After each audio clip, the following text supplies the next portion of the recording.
Hey y'all, Pastor Emil here with another episode of Sweet Jesus. Taste and see that the Lord is good. Ice cream is sweet, but Jesus is far sweeter.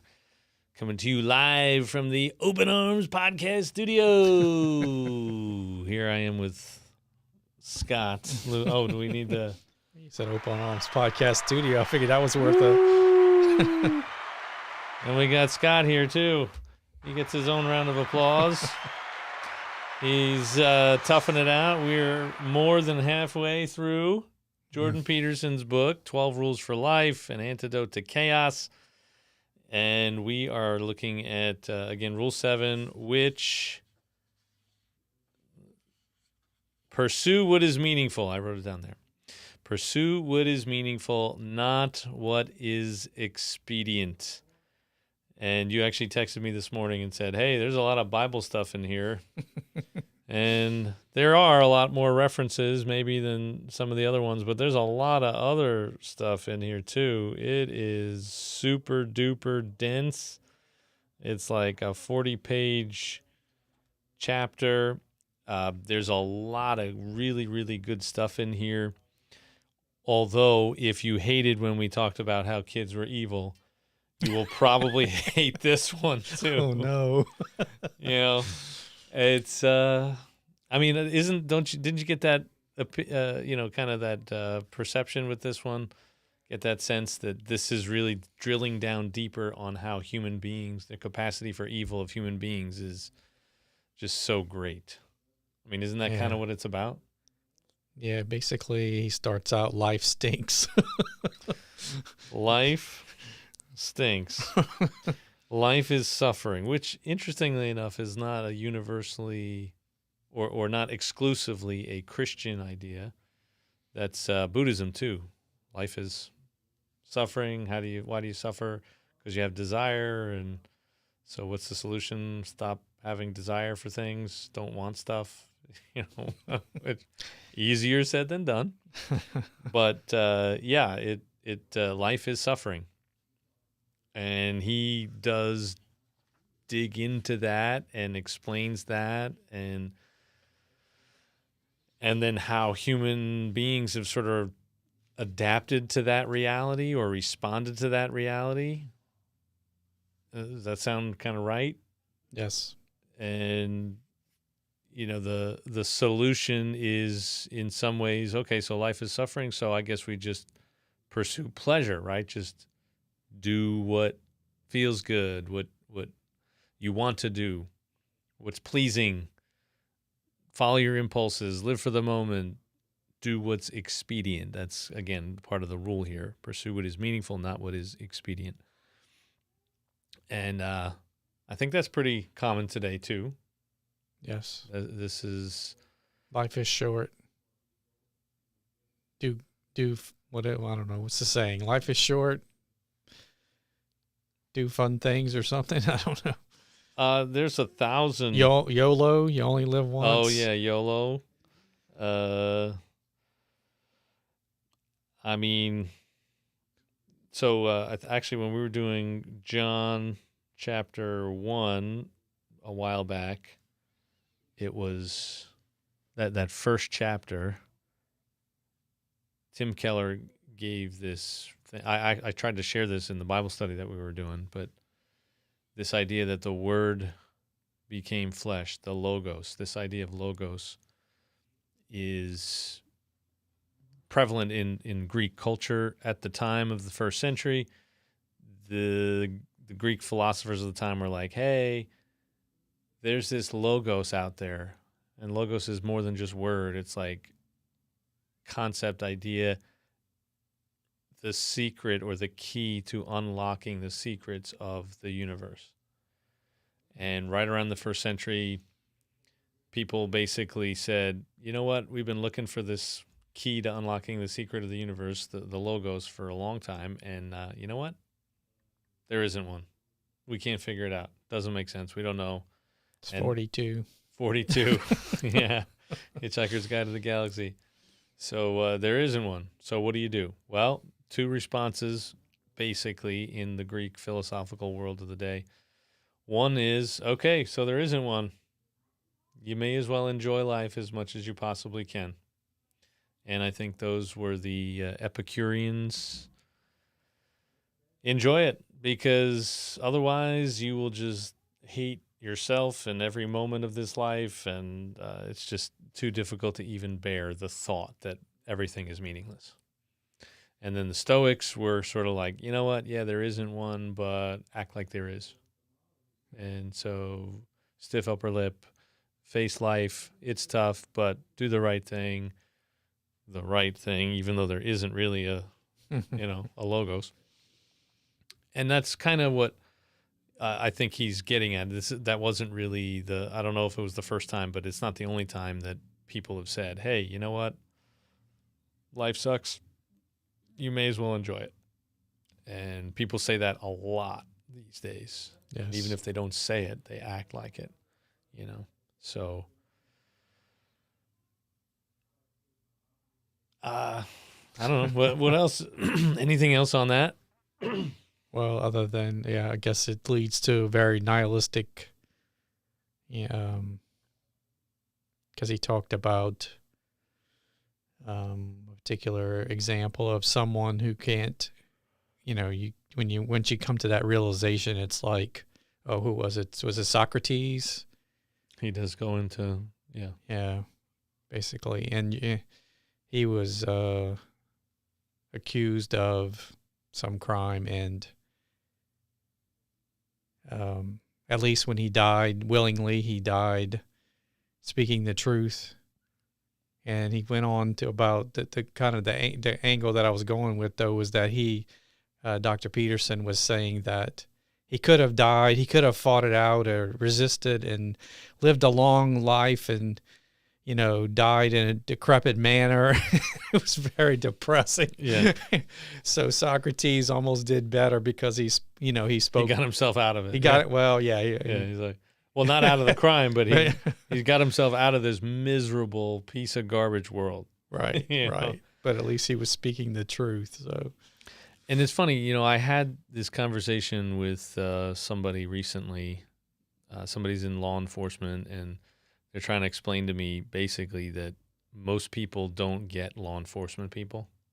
Like, law enforcement people are the only people that get law enforcement. They're the only ones who get each other, right? And if you try to talk to somebody, particularly part of our conversation was like about Jesus.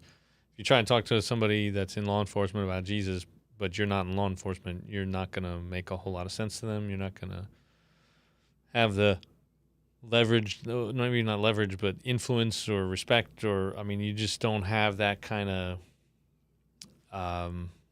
what's the right word? Like a shared perspective, a way to communicate you don't have the rapport, you don't have the credibility. That's probably the word I was looking for, credibility, right? There's something about it. And what is it? Well, has a lot to do with the fact that people in law enforcement are acutely aware of just how disgusting human beings can really be.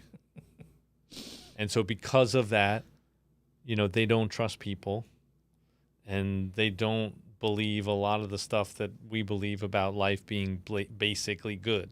It's like, right. Because they see the crap every day. Every day, too. Like the worst crap every day. So, that sort of begins to jade you a little bit.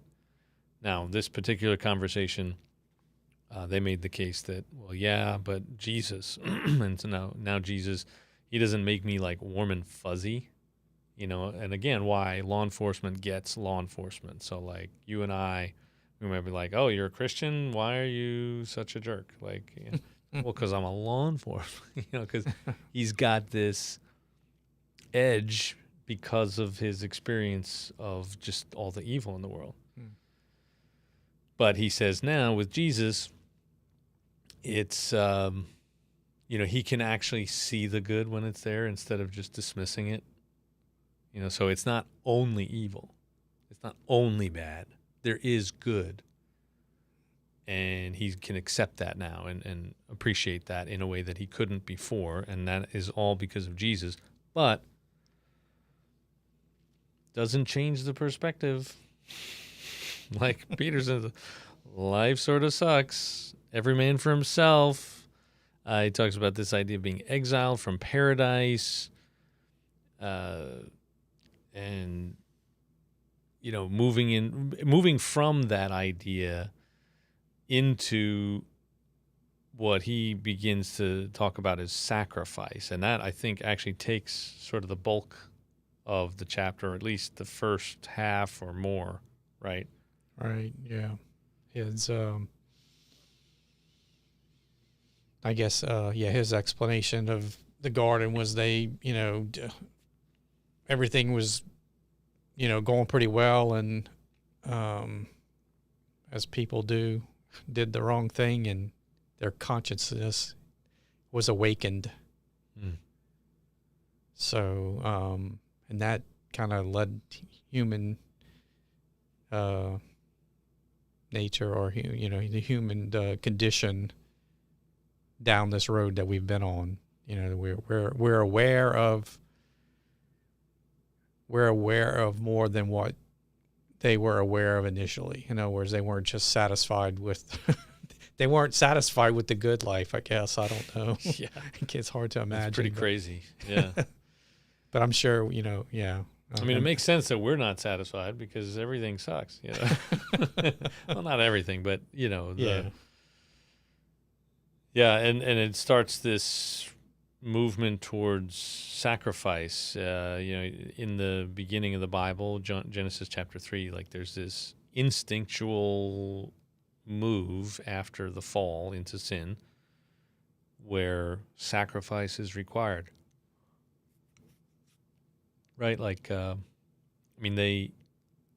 and Abel. Yeah, Right. Cain and Abel are already doing this. There's this sense that if you give up something, the future is better.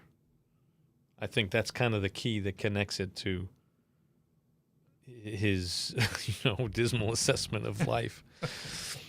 That, yeah, we don't like the fact that it sucks, but maybe if we do this, it can make the future a little bit better. And, and he ties it to God. Like maybe there's this being in the sky that is looking down on us. And if we give something up to that being, then the future will be better. He'll do something about this. Is that sort of... Yeah, Abel, the two brothers, Abel was the one who was striving or living his life, I guess, to be more pleasing. His sacrifices were better because he was bringing his best, and Cain was not. He chose the other path and became very resentful because, at least in Jordan Peterson's perspective, Abel was basically going through life, and he had it going on, It was funny how he's kind of characterizing the two of them. Yeah. And how that drives people insane because life usually sucks. So who gives you the right to be happy? That kind of attitude. Right. So, yeah. And we don't really know exactly why. I mean, I've heard some interesting ideas, and I think they have a good chance of being right. But he makes the case that, it's not really all that clear. What is it about Cain's sacrifice that is so off? It's... just not Abel's. It's not the best, maybe. Right? Yeah, that's his perspective. After looking at it, from at least what I understood, was that, Abel was bringing forth the best that he had, and Cain was not. So that's, then the resentfulness, because Abel's, with his best, it affected his life, and his choices, I guess, were better choices. So his life was going along better. So there was resentment. Mm-hmm. Well, and so that means that, we're in this miserable existence, but if we sacrifice now, we can gain a benefit later. We begin to inhibit, control, and organize our immediate impulses so that we could stop interfering with other people and our future selves. Right, so we make these, when we just obey our impulses, like, hey, it's just, everything sucks, so just do whatever you feel like doing. but that actually becomes sort of a defeating thing. Like it actually inhibits you. It works against your future self if you aren't cautious and you aren't making sacrifices in the present, right? Like delayed gratification.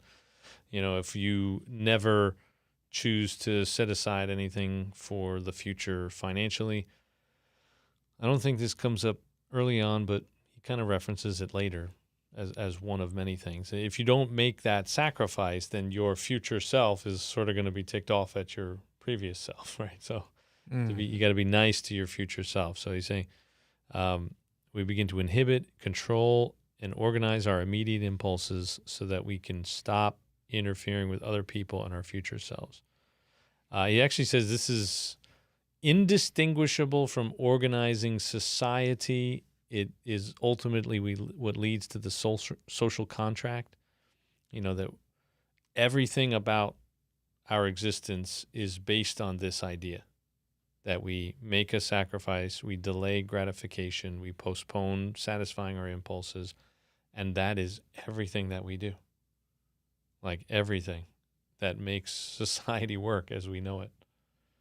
And the people that can't delay those impulses and delay gratification really have a hard time, big time, as a result of that.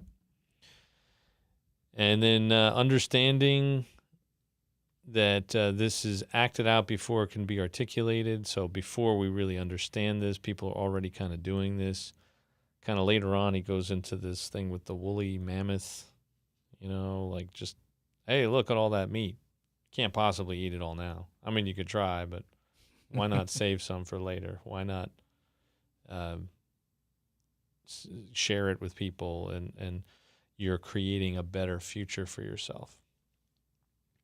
He has this phrase here, the future is a judgmental father. Did you see that? So that didn't stick. Yeah. So I had some question marks there. I think it's just that's I think he's trying to get people to think about where, I don't know if he's suggesting this, but like basically like whether you believe in God or not, like this is sort of the similar idea. This future is a judgmental father, and sort of like having a God in the sky who's looking at everything you're doing and judging what you're doing, whether it's good or bad, judging your sacrifice, so Cain and Abel, right? And we sacrifice now to gain later, but he's got these two questions that come up. It's, well, what must be sacrificed, and how good might the best possible future be if the most effective sacrifice could be made? So until you start thinking like this, you haven't thought of these questions, but once you start thinking like this, now you have these questions. You got Cain and Abel. What is the difference? Well, there's something about Abel and what he sacrificed that was better, and Cain's was worse. So you start asking these questions, and you start developing more effective sacrifices to achieve the best possible future. And so that kind of leads him into some more detail. I mean, it really is like an extensive, I don't know if I would say exhaustive, but pretty close. Like he's really attacking this every single piece and drilling down deeper and deeper on each of these little, not quite tangents, pieces of the puzzle. And I think it all kind of fits together pretty well if you can be patient enough to get through all of it. He had this, I think, a concept in the previous chapter where, you're when you're comparing yourself, you shouldn't compare yourself to others. You should compare yourself to your future self.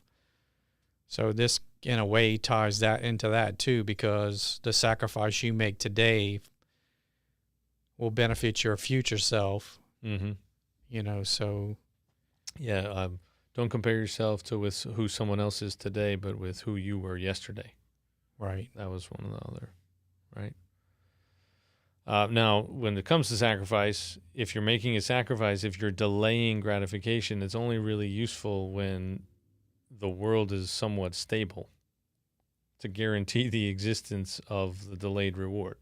So if you have just an absolute train wreck of a world, you got, dumpster fire of a world, you got civil war, you got, just anarchy, you delaying just means you're going to miss out. True. Right? If you get that big woolly mammoth and, maybe some other animal comes by and eats it. Or maybe somebody else comes by and takes it. Like, oh, look, free food. Yes, I was about to die of starvation, and here we go. Right?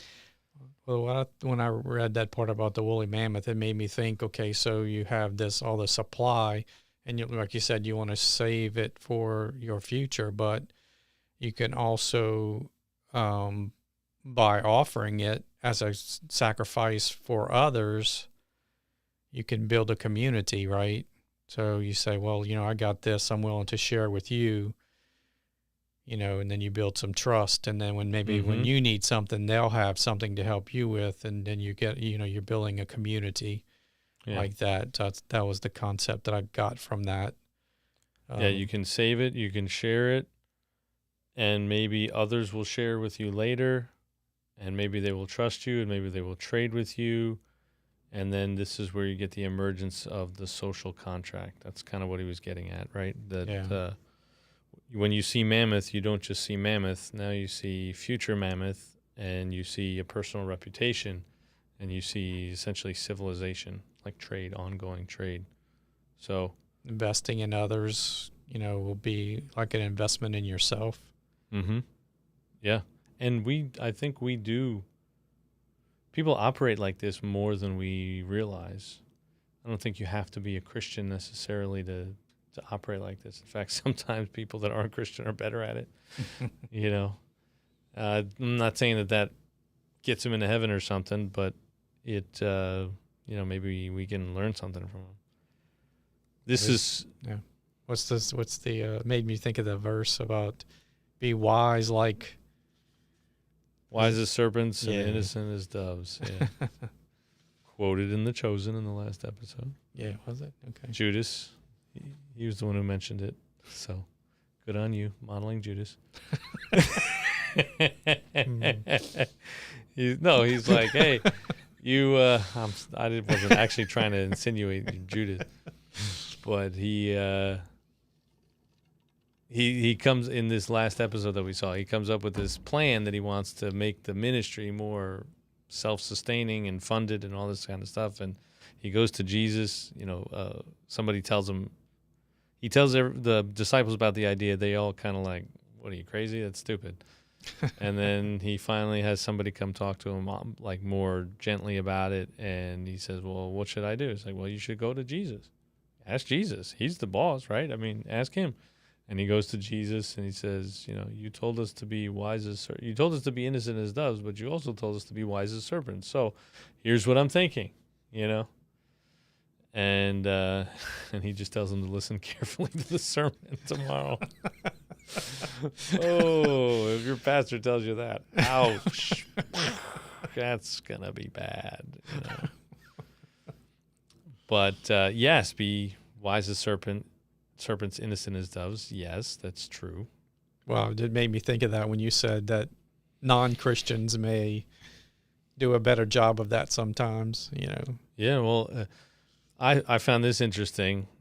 Ben Franklin, I think I had known this before. I'd seen it, heard it, whatever, but there's this, did he quote him here? Citing it all.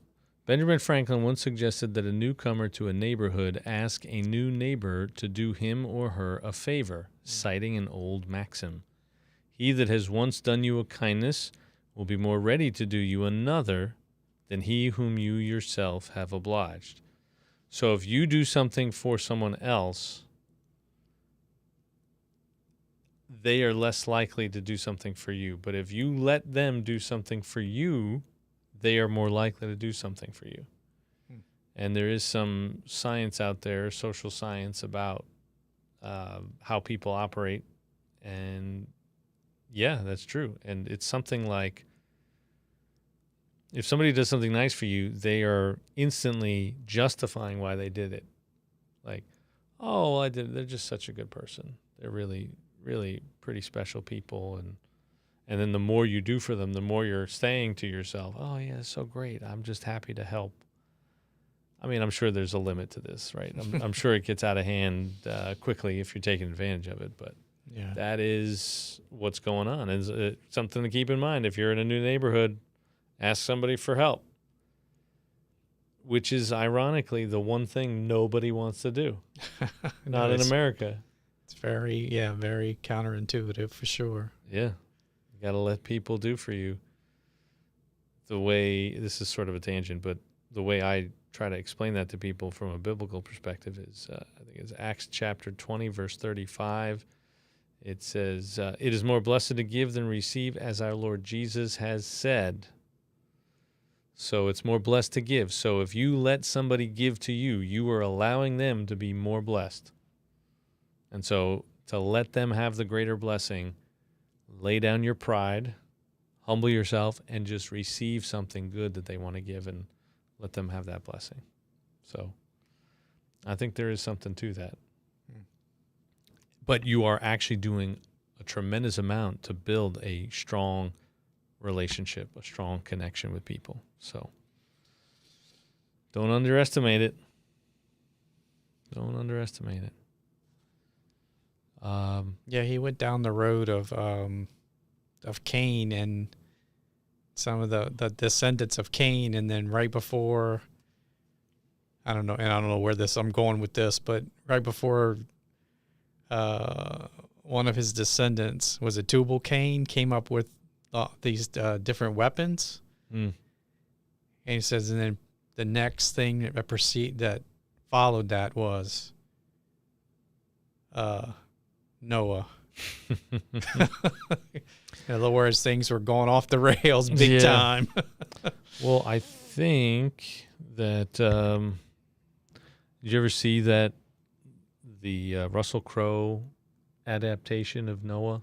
No, I have not. It's a movie. It's 10 years old, maybe more, 12 years old.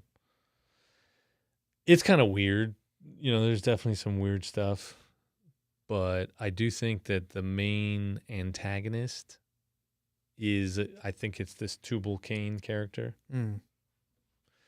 And the way, it's like not just like sinners and not sinners. It's like Noah eats plants and not meat, and he doesn't kill, and he's not civilized in like society. There's not iron and, all these different things for weapons and whatnot. They're not technologically advanced, Noah and his family. Connected to the creation and the creator.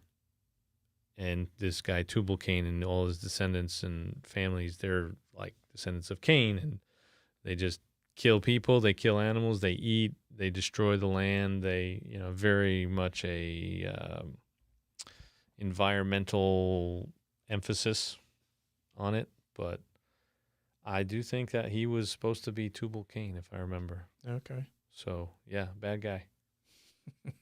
They kind of turned him into a bad guy pretty well in the movie. But yeah, there's a lot of good stuff here. Page 168 has got that Ben Franklin quote, but then it's got this nice, interesting little formula where's he got it? It's the end of 168. It is better to have something than nothing. It's better yet to share generously the something you have. It's even better than that, however, to become widely known for generous sharing. That's something that lasts. That's something that's reliable. And at this point of abstraction, we can observe how the groundwork for the conceptions reliable, honest, and generous has been laid. The basis for an articulated morality has been put in place. The productive, truthful sharer is the prototype for the good citizen and the good man. We can see in this manner how from the simple notion that leftovers are a good idea, the highest moral principles might emerge. So he's connecting these dots, getting into the minutia of where we end up with ultimately Jesus being the ultimate sacrifice, the perfect sacrifice, the archetypal sacrifice that we all now really throughout the West, especially kind of, he's the ideal. So, but it's funny. We're going to talk about this in a couple of weeks, going through the Sermon on the Mount, where, don't let your left hand know what your right hand's doing. When you're fasting, don't look like that for people. Like, just anoint your head with oil and put on a smile and all that kind of stuff. Don't practice your good works before people. And I think this whole thing that he's describing here really helps you understand why that when you do it in front of people, you may not think you're doing it for all those reasons, but he is nailing down this. I mean, this is like at the foundations of civilization. We don't notice it, but that doesn't mean that it's not there. That a lot of our good deeds are really actually very self-serving. Now, it's better to do good than to not do good. So I would rather people do good, whether they feel like it or not, or whether they tell people or not, right? And I think you could make a case that, well, I don't care if you know because I'm not doing this to get a reward in heaven. I think you could make that case too. Like, I'm willing to sacrifice that because I can't really do this without you knowing it, and that's not why I'm in it, right? And if you're doing it for yourself, even if you think you're doing it for God, but you're doing it for God so that God blesses you, well, then you're doing it for yourself. And that makes it selfish, right? That makes it not really truly good, right? So that's just a tangent. So in a way, it's like not like you're telling the truth, but you're not quite lying. You're doing something good, but you're not really truthfully doing it for the reasons you think you're doing it. It's a dishonesty to some point. Well, I don't know if we ever really know why we do some of the things we do. There's a lot of reasons. Get that dopamine. Yep. And then our propensity and our extensive ability to convince ourselves why we did something in the past and that it was justified and was the best decision. Like we continue to do that, reinforce, sort of like confirmation bias. It's at the heart of what confirmation bias is, right? You've already sort of made this decision about something, and so anytime you see something, you're looking for reasons to support what you've already decided. So, yeah, that gets you into dangerous places when you do things. We're constantly justifying ourselves. So do it in secret. I don't know, when I look back at the things, but I tend to remember the things that I may have wished I would have done in hindsight than the things where I, maybe quote sacrifice for the future. And I don't even know if, I guess if I thought really hard, I could name a few of those things that I might have done, but those they just fold into your life, and they kind of make your life, they've made my life better, I guess, but you only think about the why didn't I do this at this time? If I'd only done that, if I'd delayed that gratification, I don't know. I don't know what that is. Well, I don't know what that means, but that was a thought that popped into my head. Well, yeah, there's, hey, I didn't start saving early enough. Hey, I didn't. If I'd have only bought Apple stock in 1985 or something. Yeah. Holy cow. Or Tesla stock in 2012 or whatever it was that it was available. 14 maybe. Yeah, that's or Nvidia stock, or any of these things, or like Michael J. Fox, right, in Back to the Future 2, right? They have that sports book. They go back, and Biff was really willing to make some sacrifices to get his hands on that thing. And it turned out great for him, but not so much for Hill Valley or Marty and the McFly clan. So, yeah, I don't know.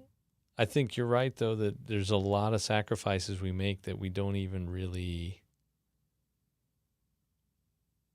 we don't recognize, or we don't necessarily see the payoff, but it's there.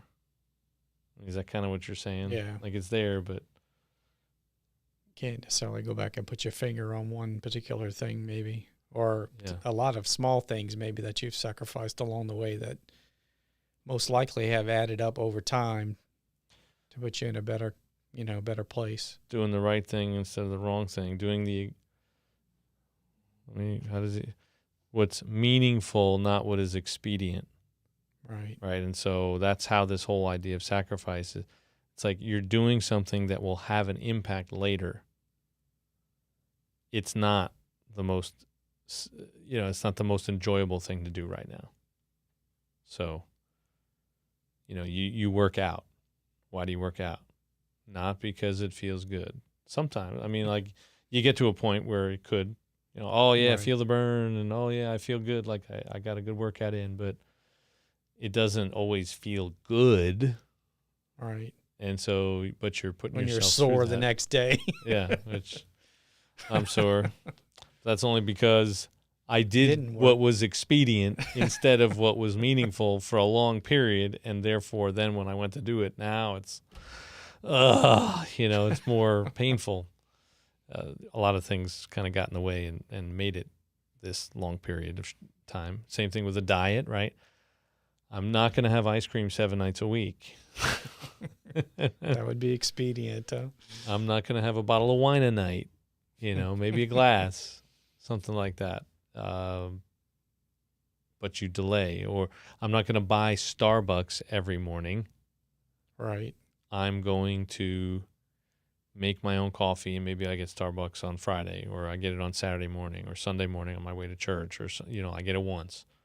And you take that money and you can do other things with it. You can save, you can give it away to people, you can give it to your church, right? Churches, you're not willing to do the meaningful thing. You're doing what's easier. I feel like having a Starbucks, right?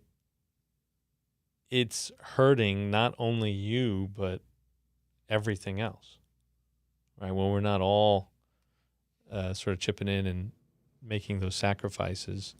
And I think we see that more and more, that, church is kind of failing and just not great.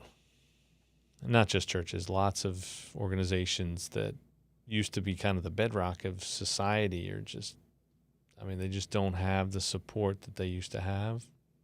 So people don't like giving money to those things, but, they'll sit outside for a couple of nights so they can get the newest iPhone or something, but they won't fork over a few bucks for, yeah. So this is all kind of tied together, but it's not necessarily all direct. And where he's kind of going is that when you don't do what is meaningful and you only do what is expedient, eventually it kind of catches up with you, right? There was this interesting thing he said in the video version. Did you watch that video, the Rule 7 video? I didn't send it to you, but I know we've been. Yeah, I watched it.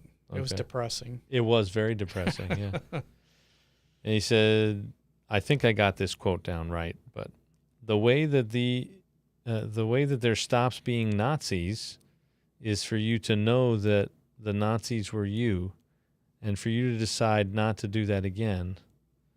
This is the thing people won't do. You have to understand that you could not only do what the Nazi camp guards did in Auschwitz, but that you could actually enjoy it. And he's now kind of develop this idea, like there's the sacrifice and then there's the unwillingness to sacrifice yourself, right? You're willing to sacrifice others for you, not you for others. And so there's these two ways of doing it. But that's where if you pursue pleasure, if you follow impulses, if you live for the moment, if you do what's expedient, ultimately it leads to Nazi Germany. It leads to the gulags in Russia. It leads to all these other epic failures of humanity. And, it's just... But this all... there's one more quote, actually, I stumbled across that I thought was helpful. Because what Peterson is getting at is something that we heard him talk about when we went to go see him in April. And we may have mentioned in one of these already, but the John 3:15, not John 3:16, were, just 14 and 15. As Moses lifted up the bronze serpent in the wilderness, so must the Son of Man be lifted up, that whoever believes in him will have eternal life, right? So what's going on with the bronze serpent? Well, that's Numbers 21. It's the people of Israel complain, right? They're doing what's expedient, not meaningful. They're not bucking up, under like, hey, let's just stay strong and persevere.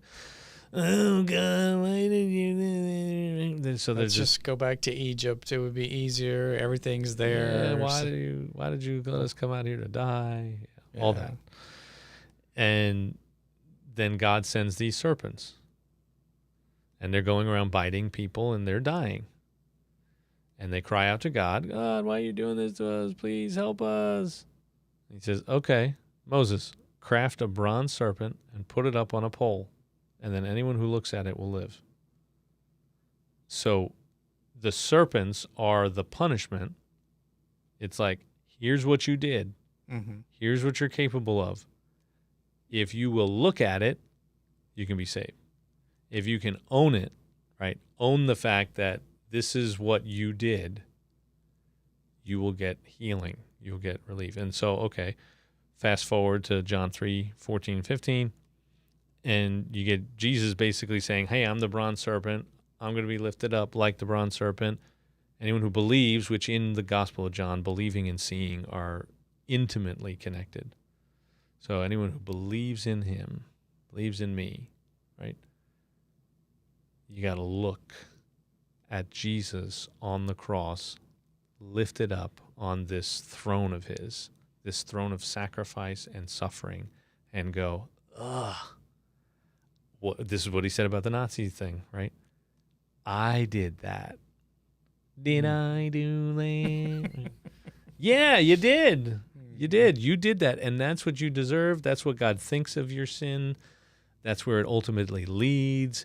Look at how horrific and painful this is. Look at how unjust it is.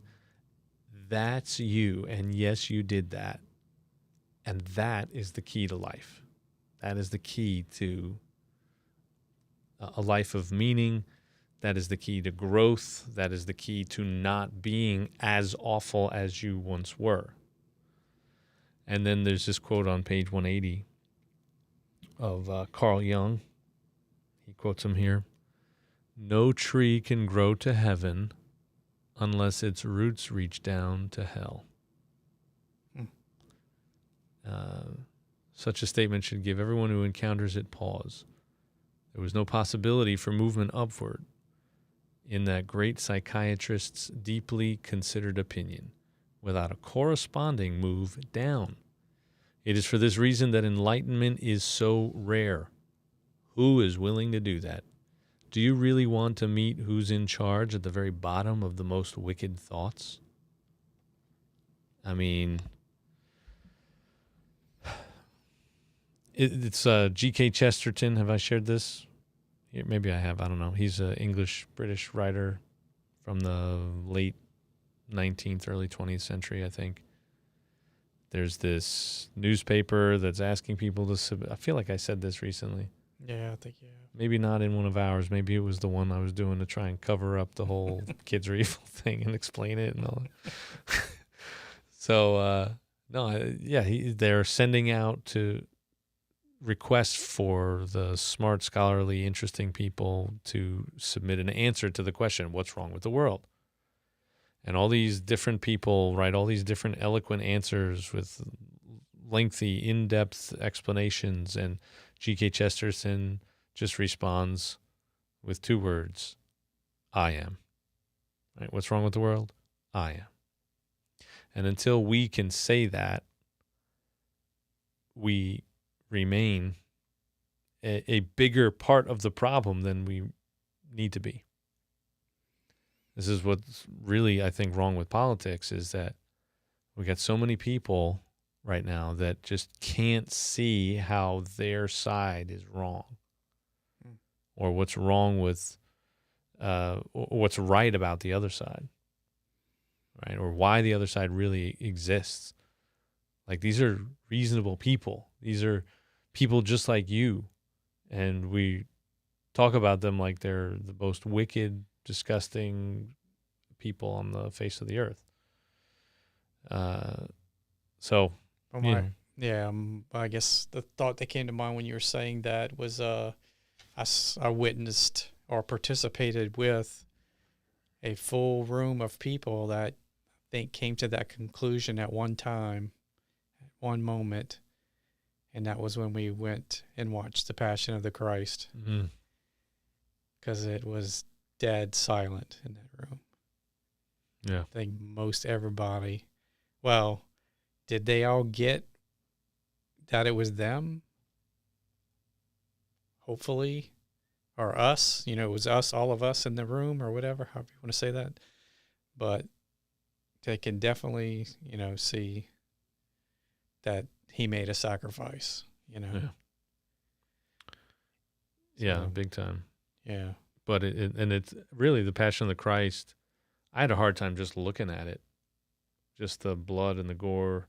We've done it. We've watched it a couple of times since that initial one in, I think it was 2004, and it doesn't have the same impact. Maybe the second and third and fourth time, in part because the further away we get, the more those graphics and things don't look quite as shocking as they did then. And they were new then; they were the top of the line then. Now we see much more graphic stuff, More realistic, or maybe more realistic stuff. But I think what that did, though, Passion of the Christ, is it did what John 3:14-15 was saying. As Moses lifted up the bronze serpent in the wilderness, so must the Son of Man be lifted up, that whoever believes in him, whoever is willing to put their eyes on it and own it, just like they had to own the serpents, they have life. And that is why I keep hammering on the whole thing. People are evil, right? We are really bad. We are incredibly, unbelievably capable of things that you would not imagine.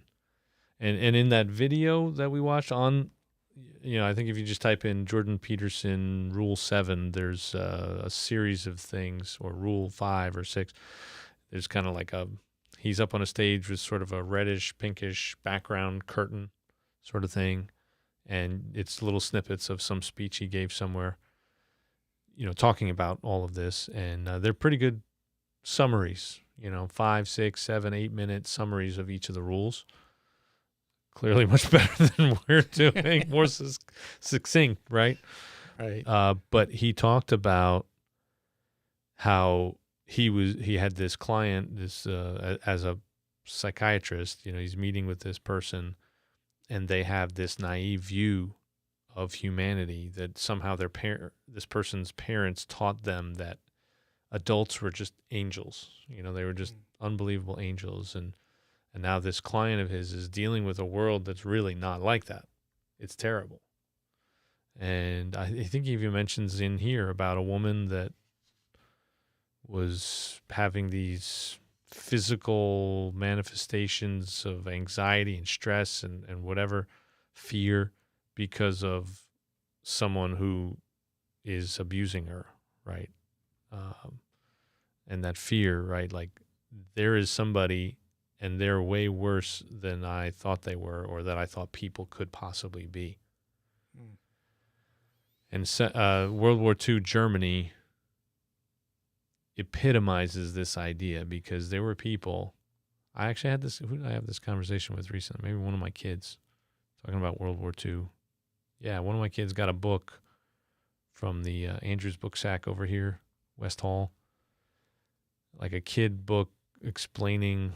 So what is the Holocaust? You know, one of these. It's a series of books that have like questions. Who is this person and what is that and where is this and what about this place? And so one of my kids reading this book and then starts asking questions, and I'm like, there were people in these beautiful, idyllic, countryside villages, just like didn't have a care in the world. Everything's beautiful and wonderful. Oh, nothing bad happens here. And yet off in the distance, you can see smoke coming up from some building and, oh, that's human beings being burned alive, stone's throw from where I live.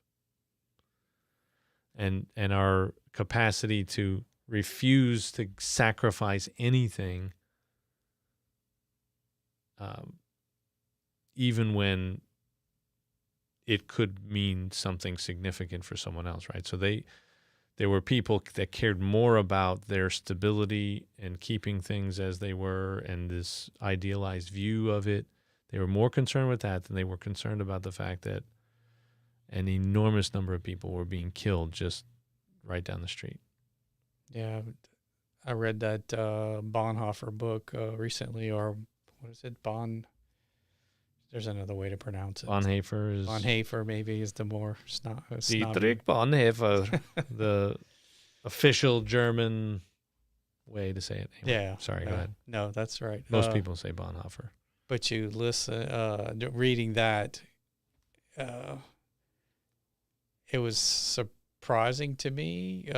Germany reminded me of America today. Yeah, how so? Well, he had a family and, and had friends, and they actually had a summer type cottage, out in the woods, and there might have been a pond around or a lake around the cottage, but it was just like this idyllic kind of setting. It's not like technologically what we have today. There's probably there was no AC or any of that kind of thing, but I mean, you think about for the time frame, here's this family, the dad's a professor, I believe, and he does have some different family members that are clergy, pastors and stuff. But, you think about it, you think Germany, wow. And it's, that time frame, it's like, wow, people actually kind of had a pretty nice life going on there, at that time in Germany. Although, even though they just came out of World War I and things were a little tight, they were doing pretty well. They, talked about his, the family get-togethers and how he took piano and his siblings had piano and, did different music things, and they would get together and sing, and it was just, and then the whole, and then, things got worse as it went, but it's like, it's not far from what we're experiencing today. And then all of a sudden it took that turn, right? And really horrible things happened. So anyway, I don't know if I did a good job of explaining that, but it's just in that. Particular kind of, you're getting at our refusal to sacrifice anything, right? Like we would rather just keep everything pleasant and, keep our life as it is. Yeah, I think the thing, and I know I'm guilty of this, and I think the thing that I've realized recently, the thing that upsets most people is maybe not the most upsetting thing, but one of the things that gets them upset in their life, with politics or the government, is when suddenly things have gotten expensive and they can't take that trip to wherever they love to go every year, Yeah. and they have to. That makes people very unhappy because they had their little idyllic life going on, Yeah. and their little world was great, and now something's going wrong, and their future doesn't look as bright. Even just in that, I mean, it's not like they're Yeah. not going to have their next meal.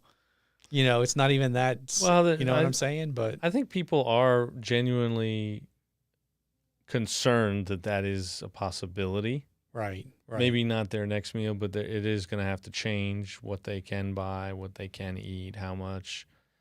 And, it starts with the trips, but eventually that cuts into, if you Right. don't, if it doesn't stop. And I think, maybe that's what it is. They're seeing that Yeah. the slide of it, but this is the beginning of the slippery slope. But I don't know. well, and I definitely felt that personally. And, obviously that's, not maybe what God is most concerned about, taking a trip somewhere. But life is about expectations, and when your life expectations don't meet your actual life, it makes you very frustrated and upset. But there's ways around that, ways to deal with that, and sacrifice. Life is sacrifice, and just kind of deal with it.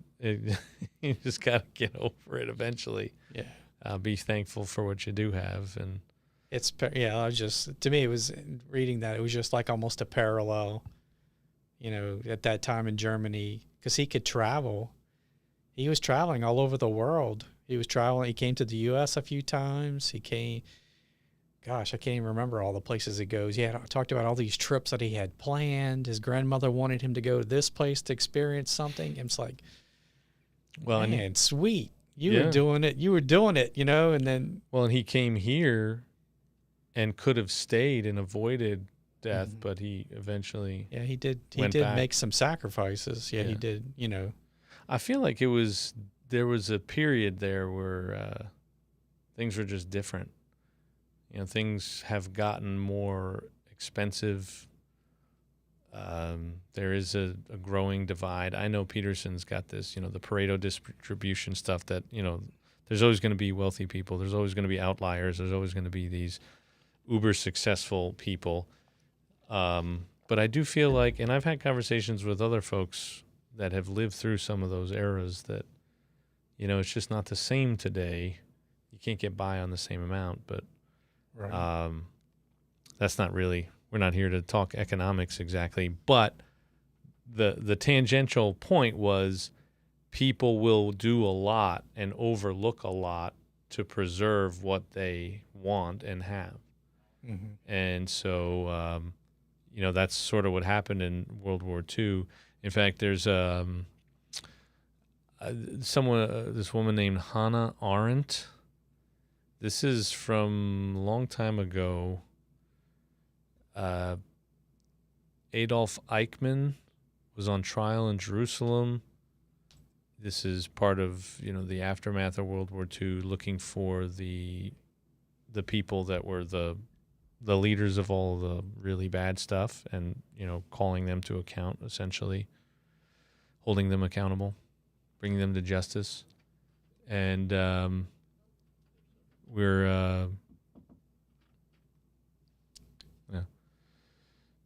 it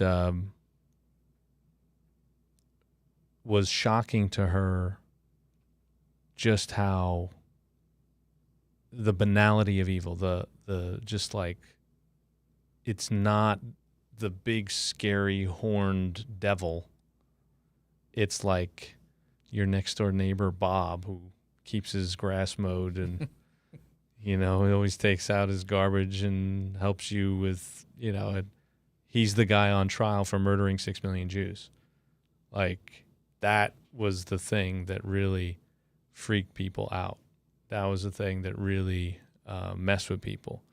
So, messed with her, and she reported on this. And again, if we aren't on guard for this, then it will consume us. It will get at us.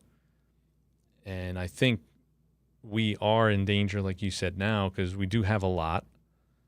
and life is pretty good. We want to keep that stuff. And more you see people being really militant about who they allow to speak and don't allow to speak, and who they shut down and who they cancel. And, if you aren't in line with a certain view of the world, then, man, and I'm not saying that everyone's not doing it, but when you don't have that influence, you don't have that power, then you don't have the same ability to do that, right? But when you control a lot of different parts of our culture, and how we get information, and how you get an education, and the kinds of movies and TV shows and all that, when that is all consumed with basically one narrative, and they have the power and the ability to shut down everybody else, yes, it is kind of looking like World War II. And the irony, of course, is that the people that are saying that that's an issue right now are the people that get yelled at the most about how they're actually the problem. And it's like the Twilight Zone. Mm-hmm. But I think Jesus, my kingdom is not of this world, and render unto Caesar what is Caesar, and to God what is God's. I think part of why we're here is because we've tried to achieve things with methods that are not the church's role. I think if the church was doing what the church is supposed to be about, we're too busy having a good life. All right. And it might just be too late, I don't know. We'll see. We'll find out. Who knows? Yeah, I'm not saying we're, necessarily headed that way, but like the last chapter is, we have to get our own lives in perfect order if we keep, if we can realize that, if we can all realize that, or even a majority of that, or even just the Christians, the current crop of Christians out there, can do that much. It can make a big difference, I think. Keep trying to keep our own, getting our own acts in order. Yeah. And looking at, the sacrifices that was made for us. Mm-hmm. And then maybe we'll have to, and then along the way, we have to make a few sacrifices of our own. Yeah. So. Well, and that's Jesus, right? The epitome of sacrifice. Actually, he talks about it in a really unique way that, on the one hand, God is sacrificing his son. Jesus is giving up everything. But at the same time that Jesus is giving up everything, God the Father is also giving up his son. And so it's like this beautiful, perfect, like you could never top it act of sacrifice. And I think that was very, very interesting, very enlightening, powerful stuff that, man, if God is willing to make sacrifices for a better future, I mean, maybe for him because he loves us and he wants us to be with him, but really mostly for us. Right. Like we get a really, really good future because he's willing to make a sacrifice. And then you've got Jesus doing the same thing. What are we willing to give up in response to that kind of sacrifice? Are we willing to live in line with that? Are we willing to give up? So the idea of delayed gratification. Is there anything you can really give up in this life that you wouldn't get back 100-fold in the future? Not that you give up in order to get, but I mean, I don't think there's going to be poverty in eternity, right? Right now. I think we'll have access maybe to as much ice cream as we want. There's a movie, Albert Brooks and Mel Streep, Defending Your Life. It's from like the late 80s, early 90s. I don't know if you ever saw it. I don't think so. It was like on repeat on HBO for a while, and somehow I got stuck watching this thing. And defending your life, this idea that you die and then you have to go defend your life, but it's not really Christian exactly. And there is sort of this reincarnation stuff that's in there. It's weird. But they're in this in-between place defending their life before they can move on to better things. And you can eat as much as you want of anything, and you never gain weight. You never feel full. You never anything. You feel full maybe for a second, and then so you don't want to take some with you? Like, no, I'm okay. Just take it with you. And then they take it with you, and then like 5 minutes later, like, oh, I could eat some more. Let me open back up because I'm not full. Wow, this is really good. You're just this endless pleasure, endless enjoyment of the small things in life that make life so special, right? What you eat. Isn't that what Epicureans were about? Yeah, but but you're doing it to enjoy it for real, not to avoid the fact that life is miserable. Like, this is life now.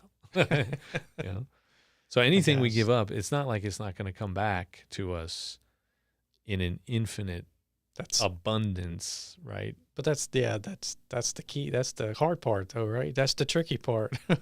When you're giving up that whatever Starbucks or whatever it is that you like, when you're 21 years old or something, and you decide, I'm going to have to maybe work 2 jobs to get through school, or I really need to buckle down and study. I can't go out this weekend with my friends or do whatever, and it's like, I just can't make it. This is, what am I doing? This is just horrible. And if you can, get through it, it's hard to see you don't know what the future is going to be, right? You have some idyllic picture, and it's never what you thought it was going to be anyway when you get there. But in a lot of ways, it's better, right? Mm-hmm. It's probably better than what you could have imagined. Well, that's how you started. Like, I can't pinpoint where those sacrifices made tangible,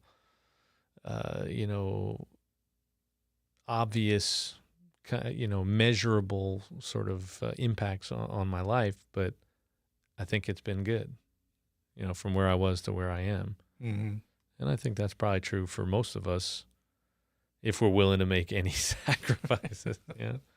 And sometimes I don't think we're thinking that what we're doing is a sacrifice, but it is.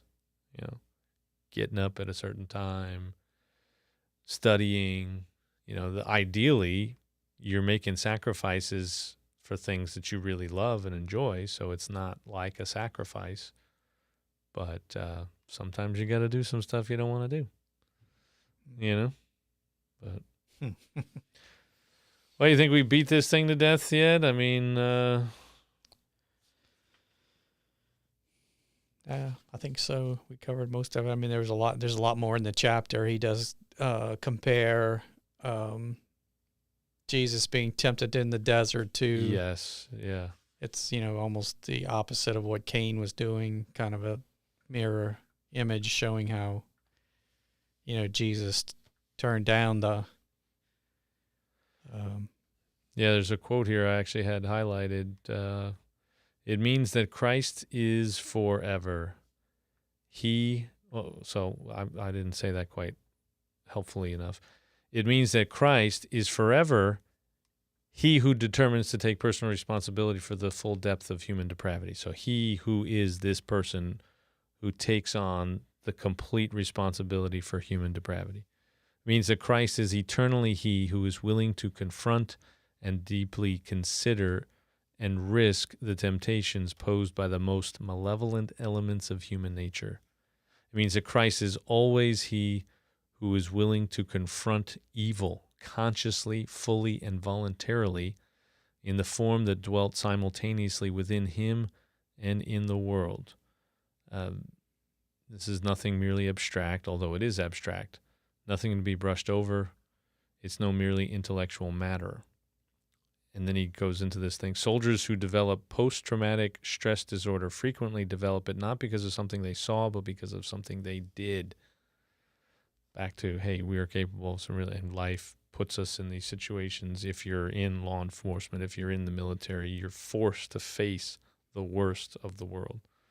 And Jesus is that person who most fully confronts evil always and forever, all the time, and bore it on his shoulders on the cross. And, so imagine what could be in store for us if we were willing to face what we have truly done, what we are truly capable of, what others are capable of, and recognize this in the world.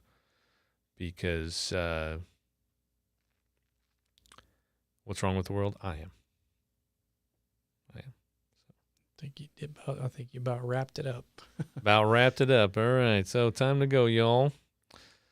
Don't forget about these wonderful publications here. Open Arms, Connecting People to Jesus, Nola's Icelandic Adventure, Nobody's Nola. Make sure you like and share and subscribe and all those good things. Lying is next, I think. Tell the truth, at least don't lie. There's a lot of tough stuff in here, but again, the tough stuff is what leads to better outcomes. If you don't do hard things, if you only do easy things, you don't make sacrifices, you'll never really get anywhere. There is no better future without a sacrifice. So join us, as painful as it might be for you. Make the sacrifice. Huh? As depressing as you may feel once you're done. Hopefully it's not that depressing. It's really good. I mean, I can just say that my own personal, this is not just Jordan Peterson. I've got at least half a dozen books on my shelf I could point to that basically say, until you face, like one in particular, the Emotionally Healthy Leader, or Emotionally Healthy Spirituality, or Pete Scazzaro, he goes after this idea. You got to face your dark side. Until you face your dark side, you will encounter the same problems. You will encounter the same people. You will have the same outcomes. Your life will suck. It will suck in all the ways that hurt the most until you realize that you are actually part of the problem. So, at least that's been my experience. But maybe I suck a little more than most people too. So, I mean, I am from New York and I am me. Also Viking, Vikings did a lot of pillaging. Yeah, lots of bad stuff. And anyway, great to be with you, y'all. Great to have Scott with us. And hope we can catch up with you again soon. Later. Taste and see that the Lord is good. Ice cream is sweet.